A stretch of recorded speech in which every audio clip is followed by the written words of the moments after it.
Bonjour à tous et bienvenue à cette capsule de Total Entraînement. Charles-Mathieu Lachaume est avec vous aujourd'hui avec coach François Pellerin. Oui, il est dans le fond kinésiologue, préparateur physique de nombreux athlètes au niveau de la Ligue nationale de hockey. On parle de Mathieu Perrault, Sean Couturier et aussi le propriétaire de l'Institut du guerrier à Drummondville. Bon matin François, comment vas-tu? Ça va très bien, Jean-Mathieu. Toi, comment ça va? Excellent, excellent. Bon, c'est un Good. gros week-end? Ouais, ben, je te dirais plutôt tranquille. J'ai pris une petite pause. J'ai compétitionné les hommes forts l'année passée au niveau amateur. Puis avec l'été là, vraiment trop chargé, je penserais pas pouvoir compétitionner cet été. Là. Mais j'avais une athlète qui compétitionnait en fin de semaine, ben, elle a bien performé. Elle a réussi elle a gagné la médaille d'or là. Chez les poids moyens. Les catégories de poids sont un peu spéciales, là, mais elle a bien performé. Là. Fait que malheureusement, pas de compétition dans le fort pour moi cet été. Fait que tous tes fans vont être déçus là, d'apprendre cette nouvelle-là en direct. Exact. Je suis désolé pour mes fans. Parfait. François, on parle aujourd'hui, on sait que tu entraînes plusieurs joueurs de hockey durant la période estivale, aussi tu es kinésiologue, préparateur physique des Voltigeurs de Drummondville. Aujourd'hui, on discute de méthode, on peut dire périodisation estivale, on parle de la méthode conjuguée. Ouais. Qu'est-ce que c'est pour les néophytes? La méthode conjuguée, dans le fond, c'est une méthode qui a été développée un peu par Verkhoshansky, un professeur russe qui est décédé là, il y a quelques années, malheureusement. Il entretenait encore un blog avec sa fille et tout ça. Je suivais ça pratiquement toutes les semaines. C'est lui qui a écrit Super Training avec Mel Siff. C'était amené ici très popularisé par Louis Simons de Westside Barbell en powerlifting qui a vraiment amené cette approche-là, la méthode conjuguée ou concurrente. Là, il y a différents termes. Puis lui a eu énormément de succès avec ses athlètes avec cette méthode-là. Puis par après, c'était amené au niveau athlétique, si tu veux, par Joe DeFranco. Moi, je l'ai rencontré en 2007. J'avais déjà commencé à utiliser un petit peu ses méthodes. J'avais lu là-dessus. Puis je l'ai rencontré à Montréal en 2007. Ça s'appelait le Vincomont. C'est Patrick Gagnon qui organisait ça. Écoute, ça a eu un énorme impact dans ma carrière. Cette conférence-là qu'on est allé voir. J'avais été voir ça. C'était dans une salle de conférence au Stade olympique. Puis là, Joe DeFranco a vraiment amené ça, si tu veux, dans l'entraînement plus athlétique là, dans le sport. Moi, j'ai commencé à utiliser ça pratiquement dès le départ, là, en 2007, avec mes joueurs de hockey. Puis c'est sûr et certain qu'après ça, il y a eu une évolution. C'est pas la méthode conjuguée pure et dure que j'utilise avec mes joueurs de hockey, mais c'est quelque chose que j'utilise dans le fond. Je l'ai modifié à ma façon, mais j'utilise encore ça, si tu veux, avec mes joueurs de hockey durant l'été, là, durant la période estivale. T'sais, avec les Voltigeurs de Drummondville, durant l'année, on n'utilise pas ça du tout. Là. C'est très différent ce qu'on va faire. Mais durant l'été, avec mes joueurs, encore une fois, regarde, c'est assez pointu. C'est avec les joueurs, je te dirais, 17-18 ans, les plus matures, juniors majeurs, puis mes joueurs professionnels. Mais les joueurs M15 qu'on a, les joueurs qui jouent Bantam 3, Midget Espoir, c'est pas quelque chose qu'on utilise avec les autres. On n'a pas besoin d'utiliser ça du tout, là, tu sais. Fait que, en gros, c'est pas mal ça pour l'historique. C'est comment je l'utilise et avec qui je l'utilise, là, tu sais. Super. Si on parle au début, je te dirais, fais-nous un peu un résumé de la méthode conjuguée traditionnelle et toi, comment tu l'as adapté au fil des années depuis 2007 que tu nous parles?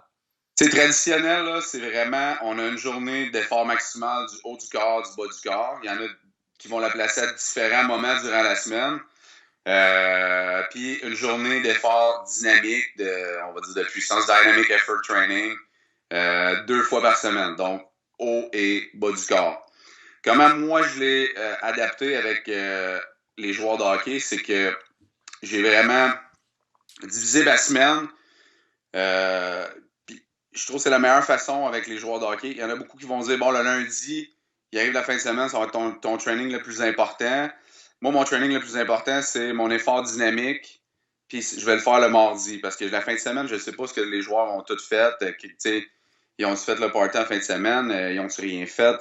Fait que je me sers vraiment de mon training de haut du corps du lundi pour un petit peu préparer le reste de ma semaine. Puis de faire mon entraînement le plus important qui est le mardi. Fait que le lundi, avec eux, on fait effort maximal du haut du corps. Mais encore une fois, c'est modifié. moi, je fais pas traditionnellement ce qu'ils font en powerlifting. Exemple, on va monter jusqu'à un 3 RM avec un exercice X. Là. Exemple, barbell bench press, 3 RM. Ou 5 RM ou 1 RM. Je fais ça peut-être une fois durant l'été. Là.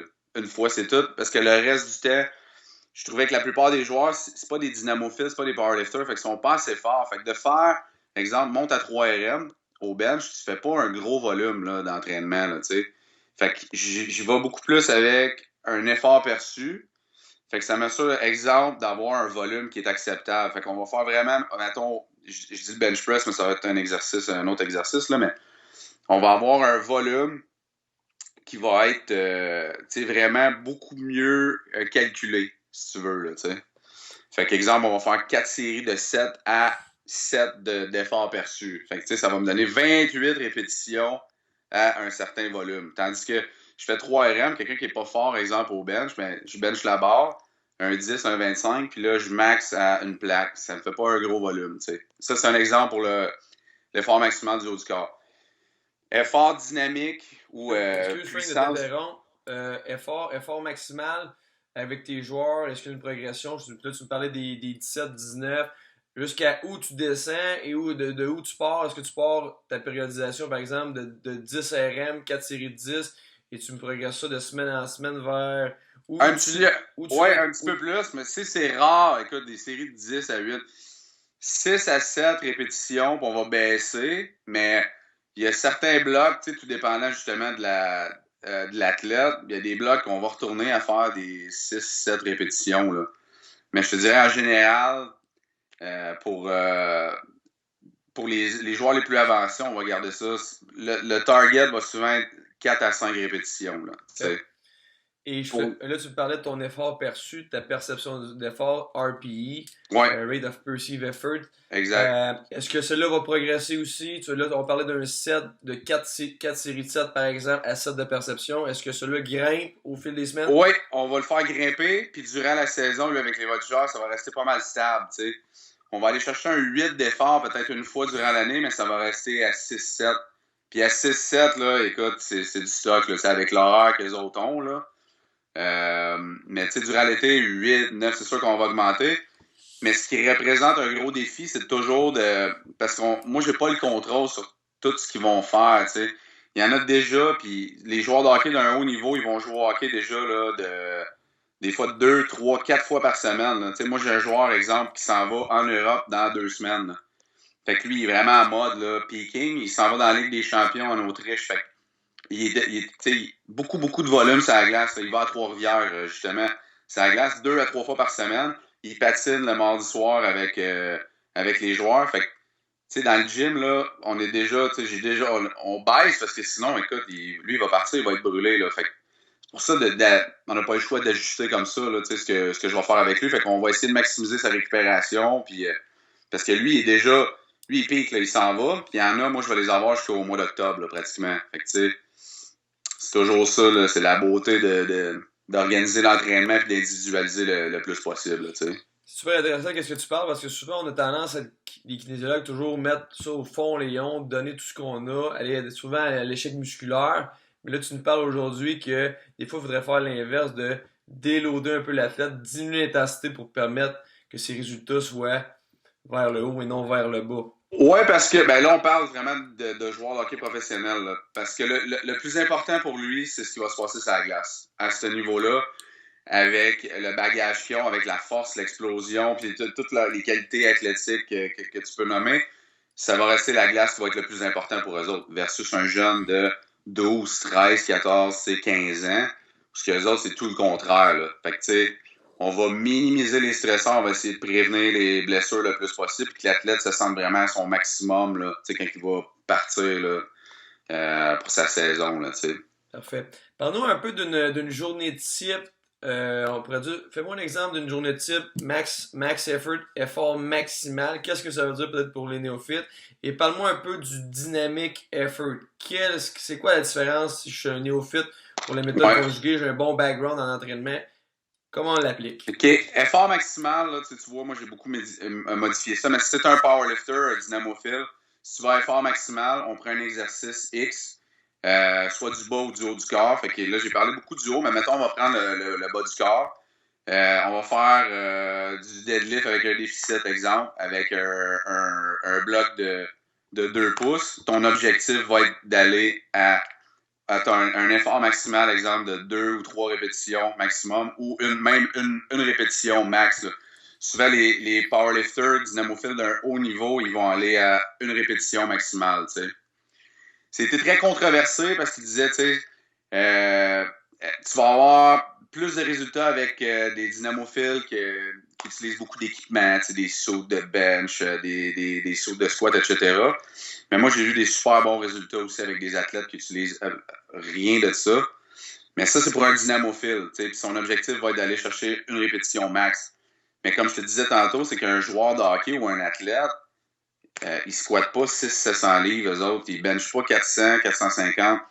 Fait qu'on n'a pas un volume intéressant avec eux autres. Il y en a qui vont dire, OK, une fois que tu as atteint ton max, là, tu vas faire des répétitions à 90%. Mais encore une fois, surtout avec les joueurs de hockey professionnels, ils patinent déjà, ils jouent au hockey déjà tout l'été.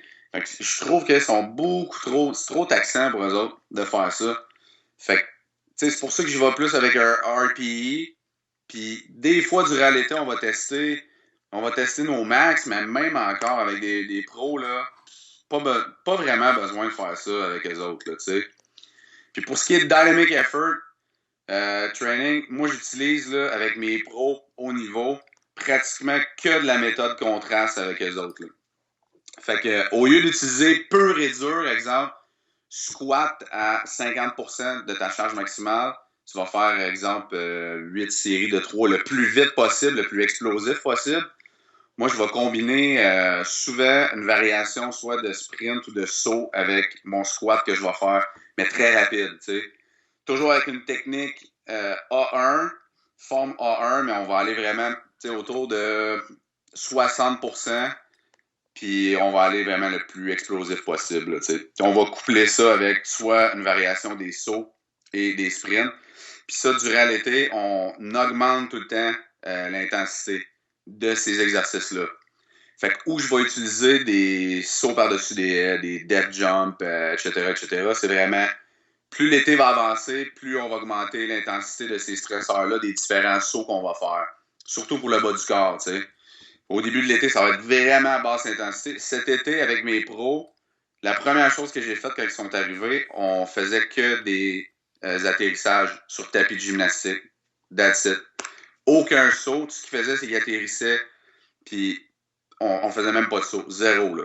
Puis les squats, écoute, avec les pros, encore une fois, squat bilatéral ou squat sur un box bilatéral, il y a des joueurs, ça a pris 6 semaines avant qu'ils fassent un squat bilatéral.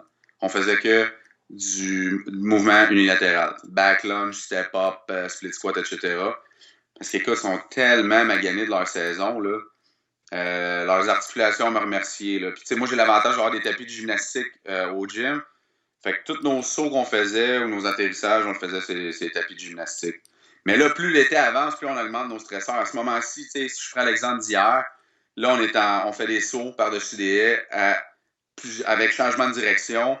Puis notre volume est calculé. Là, on était à 100, 120 contacts là, au sol. Là.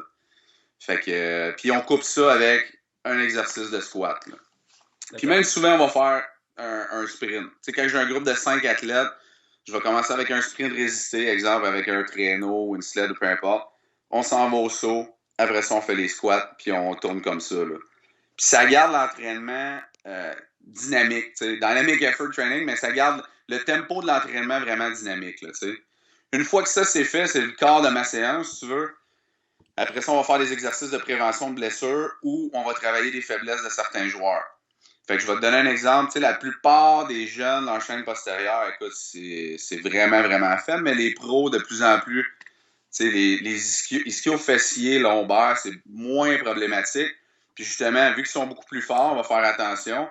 Exemple, eux autres, ils jouent au hockey le mardi soir. Je suis allé les voir jouer hier. Tous les pros et les juniors au niveau, ils jouent tous ensemble. Fait que je les taxerai pas trop parce que là, ils vont patiner le mardi.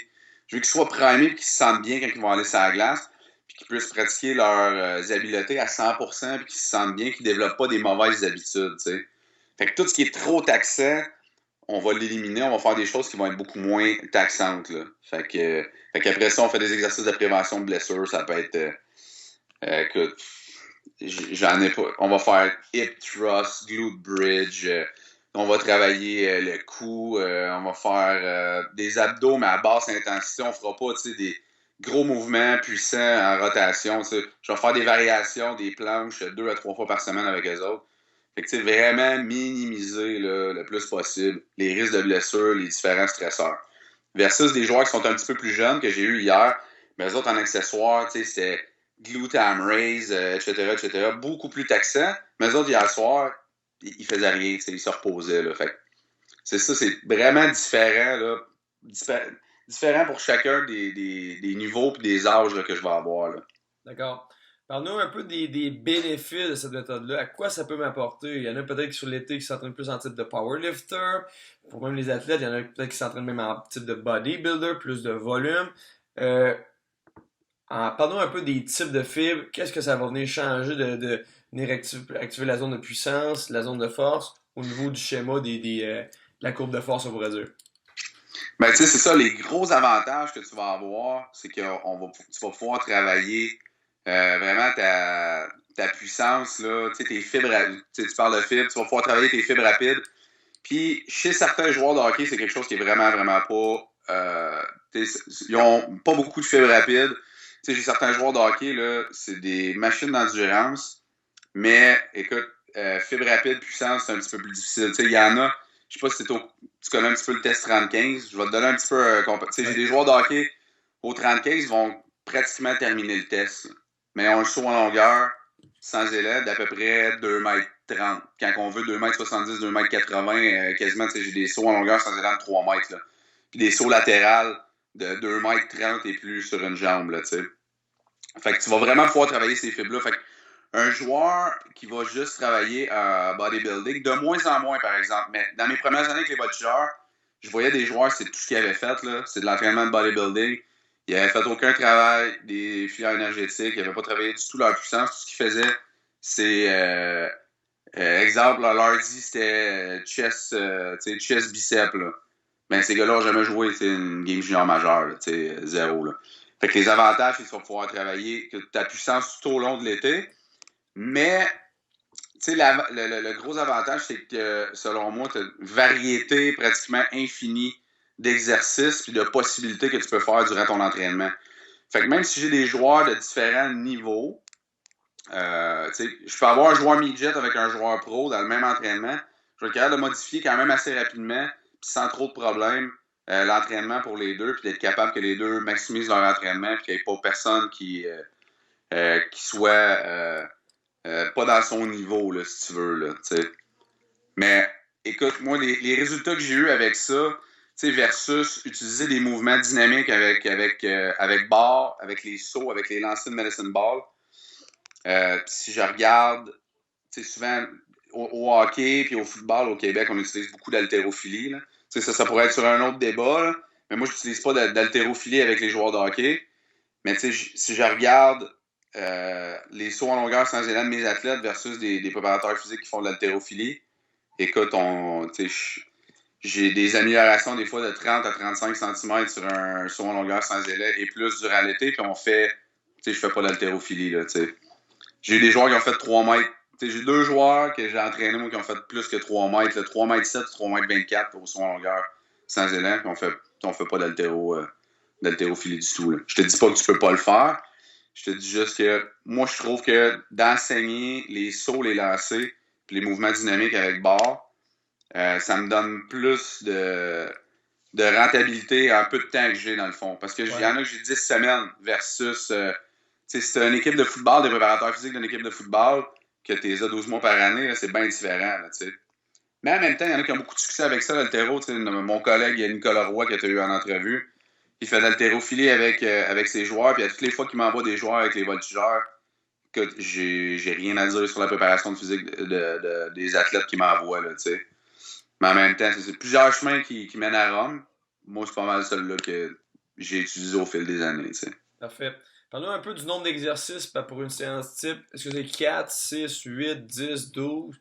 Combien de temps tu on parle de corps de la séance, là. ça va être 2 à 3. Si j'utilise. Parce que souvent, la méthode contraste, on va voir 2 exercices, mais moi, j'ai utilisé 3 exercices avec beaucoup de succès. Effort maximal, ça va être un exercice, mais encore une fois, souvent, mettons, les journées d'effort maximal, je vais faire des exercices à très basse intensité entre mes séries pour garder le tempo de ma séance dynamique, puis que les athlètes, ils sont jamais assis à rien faire, là, jamais. Je fonctionne un petit peu comme ça avec les voltigeurs aussi, c'est que je vais tout le temps faire des exercices soit de prévention de blessure ou à très basse intensité entre leurs séries, comme ça, ils sont tout le temps en action. Puis après ça, on fait des exercices de prévention de blessure. Fait que si tu parles d'exercices au total, dans un entraînement, on va avoir peut-être 6 à 7 exercices. Là. Pas bien plus. Puis écoute, on parle d'1h30 à 2 heures d'entraînement. Là, pareil. Là. Super. Parle-nous un petit peu de peut-être un débat, mais mini débat ici. Souvent, il y en a qui vont dire le work-up. Alors, aller chercher le maximum, ta réelle charge de 3RM avec 8, 9, 10 séries. C'est quoi un petit peu ton avis vis-à-vis de ça?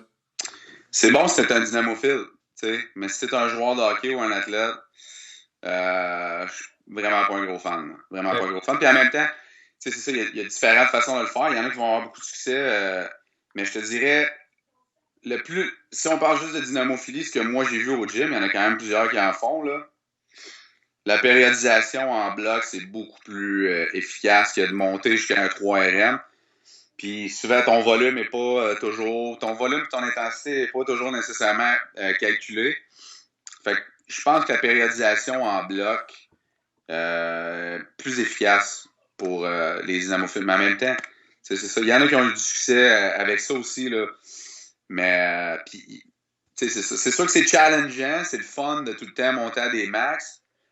Mais en même temps, j'ai pas vu les résultats qui sont extraordinaires avec ça. On va fonctionner beaucoup plus avec une périodisation en bloc, avec des pourcentages calculés, avec des phases d'accumulation, d'intensification, de transformation, que de dire, bon, le lundi, aujourd'hui, on va faire du bench avec des chaînes au sol. OK, tu sais. Pas sûr. J'aime mieux vraiment que tout soit calculé. Là. Surtout qu'un athlète qui fait de la dynamophilie ou de l'haltérophilie, là, c'est un no-brainer pour moi. Là, Ouais. Mais puis pour les joueurs de hockey, là, pas du tout un gros fan. Peut-être, comme je te dis, une fois durant l'été, tester des max. Là, sinon, on va calculer notre volume, notre intensité tout le temps. Là, Super. Parle-nous un petit peu du matériel qu'on peut utiliser pour le dynamic effort. Ou même pour aujourd'hui pour les charges maximales lors du max effort day. Ben, je suis content que tu me poses la question parce que moi, je suis connu pour utiliser beaucoup de specialty barbell.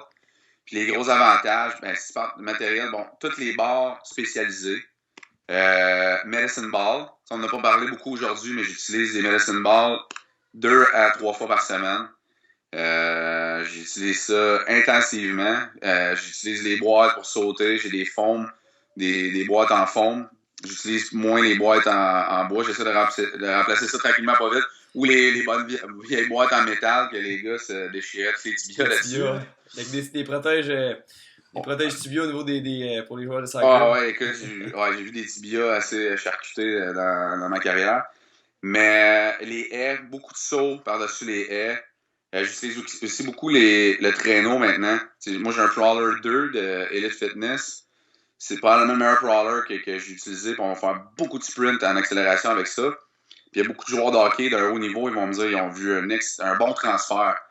Fait que, tu sais, y a-tu vraiment un transfert? Oui, non, c'est dur à dire. Mais tu sais, un joueur de hockey qui joue dans la Ligue nationale, qui a des résultats, puis qui sent que ça fait une différence pour lui, c'est dur pour moi de dire le contraire. Là. Fait qu'on va utiliser vraiment ça. Mais si je fais juste une petite parenthèse sur les specialty barbell, le gros avantage, c'est qu'on va pouvoir continuer d'entraîner le squat, le bench, peu importe, tous les gros mouvements de base, en minimisant le stress sur les articulations.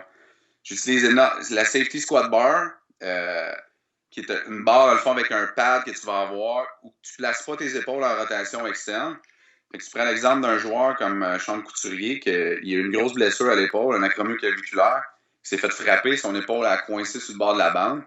Ben lui, écoute, ça n'a pas été long qu'il a recommencé à squatter avec la barre ses épaules sans problème, là, versus placer tes mains en rotation externe.